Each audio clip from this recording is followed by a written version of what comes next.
Para sahabat, sebagian mereka menulis hadis-hadis tapi tidak mereka bukukan. Banyak sahabat yang tidak menulis hadis. Di antara sebabnya pertama, di awal-awal Rasulullah SAW menyampaikan hadis-hadis kepada para sahabat, Rasulullah SAW melarang untuk menulis hadis. Dalam Sahih Muslim, Rasulullah SAW pernah bersabda, "La taktubu anni, wa man kataba anni ghairal Qur'ani falyamhu." Kata Nabi, jangan tulis dariku. Yang boleh ditulis cuma Al-Quran. Barang siapa yang menulis selain Al-Quran, maka hapuslah, kata Nabi SAW. Ini di awal-awal. Karena Rasulullah SAW khawatir Al-Quran tercampur dengan apa?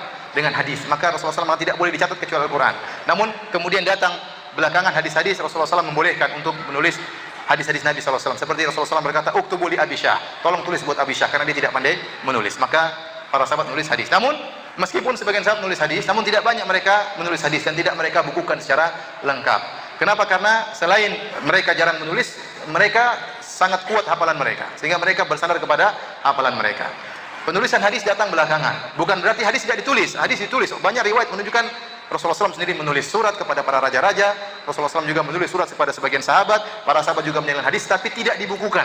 Pembukuan hadis datang belakangan, terutama pada waktu di awal abad ketiga. Mulai banyak penulisan, dikumpulkannya, dikodifikasi hadis-hadis Nabi Shallallahu Alaihi Wasallam. Kita tahu hadis-hadis, penulisan hadis-hadis banyak macamnya. Ya. Ada hadis-hadis yang, dan kebanyakan hadis-hadis mencampur adukan antara hadis-hadis yang sahih dan hadis-hadis yang dhaif. Seperti kutubus sittah selain Sahih Bukhari dan Sahih Muslim. Kalau ada istilah kutubus sittah, kitab yang 6, al-kutubus sittah, kitab yang 6 artinya secara bahasa, maksudnya Sahih Bukhari, Sahih Muslim, Sunan Abi Dawud, Sunan Tirmidzi, Sunan Nasai, dan Sunan Ibnu Majah. Ini kutubus sittah. Apa saja? Sahih Bukhari, Sahih Muslim, Sunan Abi Dawud, Sunan Tirmidzi, Sunan Nasai, dan Sunan Ibnu Majah. Sebagian ulama khilaf, nomor 6 ini siapa? Ada yang mengatakan Muwatta Imam Malik, Al-Imam Malik. Ada yang mengatakan Ibnu Majah. Namun yang banyak dilakukan oleh jumhur ulama, yang ke-6 adalah Sunan Ibnu Majah. Ya. Sunan Ibnu Majah, Sunan Tirmidzi, Sunan Abi Dawud, Sunan Nasai ini mencampur adukan antara hadis sahih dan hadis dhaif. Ada hadis-hadis dhaifnya, ada hadis-hadis sahihnya, ada hadis-hadis hasan. Khusus hadis-hadis sahih adalah Sahih Bukhari dan Sahih Muslim. Demikian juga Musnad Imam Ahmad. Imam Ahmad juga mencampur adukan antara hadis-hadis yang sahih dan hadis-hadis yang dhaif. Dan hadis-hadis sahih banyak ya. Makanya diriwayatkan Imam Bukhari mengatakan, "Hafiztu, saya menghafal 100.000 hadis sahih." Saya menghafal 100.000 hadis sahih. Tadi kita disebutkan riwayat. Imam Bukhari mengatakan, "Saya memilih dari 600.000 hadis, saya pilih menjadi sekitar 7.000 untuk dimasukkan dalam kitab sahihku." Berarti namanya hadis sahih bukan cuma dalam Sahih Bukhari, bukan cuma dalam Sahih Muslim. Ada dalam buku-buku yang lain, dalam Mustadrak Al-Hakim, dalam Musnad Imam Ahmad, dalam Sunan Abi Dawud, dalam Sunan Tirmidzi juga banyak hadis-hadis yang sahih. Tapi Al-Imam Al-Bukhari punya kriteria berat dalam penulisan Sahih Al-Bukhari. Penulisannya kriterianya sangat ketat. Di antaranya kriteria beliau bahwasanya murid harus bertemu dengan guru. Murid harus bertemu dengan guru, tidak cukup hanya semasa. Maka tatkala ada periwayat an fulan, dari fulan an fulan, harus dicek apakah fulan dan fulan ini pernah ketemu atau tidak. Kalau tidak pernah ketemu, hadisnya dianggap lemah oleh Al-Imam Al-Bukhari atau tidak sesuai dengan kriteria beliau. Al-Imam Muslim dalam sahihnya lebih ringan syaratnya. Selama si fulan perawi dan gurunya satu masa, apalagi satu kampung atau satu kota, ada kemungkinan untuk bertemu meskipun tidak ada dalil mereka pernah bertemu, tapi mungkin untuk bertemu, maka sudah dianggap bersambung sanadnya. Paham? Dari sisi ini, maka dikatakan Sahih Bukhari lebih kuat daripada Sahih Muslim.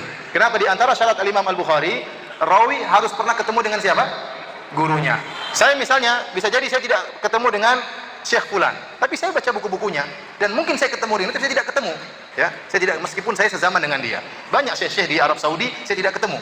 Tapi saya baca buku-bukunya, meskipun saya mungkin ketemu dengan dia, tapi saya tidak ketemu. Al-Imam Bukhari mensyaratkan harus murid ketemu dengan guru, baru sah sanadnya menurut kriteria Imam Al-Bukhari. Dari sini para ulama mengatakan Sahih Al-Bukhari lebih kuat daripada Sahih Muslim. Adapun tatkala sebagian orang ulama Maghribah, ulama Maghrib, di antara mereka ada yang mengatakan Sahih Muslim lebih kuat daripada Sahih Bukhari.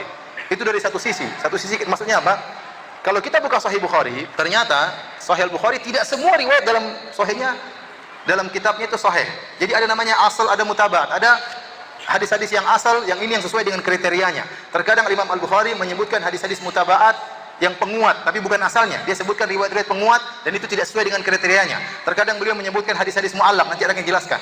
Mu'allaqat yaitu hadis-hadis sanadnya dihilangkan oleh Imam Bukhari, tahu-tahu langsung disebutkan rawi di atasnya. Ini terkadang ada yang sahih dan ada yang dhaif. Terkadang beliau menyebutkan perkataan para ulama salaf. Beda dengan Sahih Muslim. Sahih Muslim kalau buka semuanya sanadnya sahih. Tidak ada hadis-hadis mu'allaqat. Dari sisi sini, kalau dikatakan Sahih Muslim dari awal sampai akhir semuanya sahih, maka benar. Adapun Al-Imam Sahih Al-Bukhari, hadis-hadis yang sesuai dengan kriterianya itu sebagai asalnya, sebagai pokoknya, dan ada tambahan-tambahan dari beliau yang terkadang sanadnya apa? Lemah.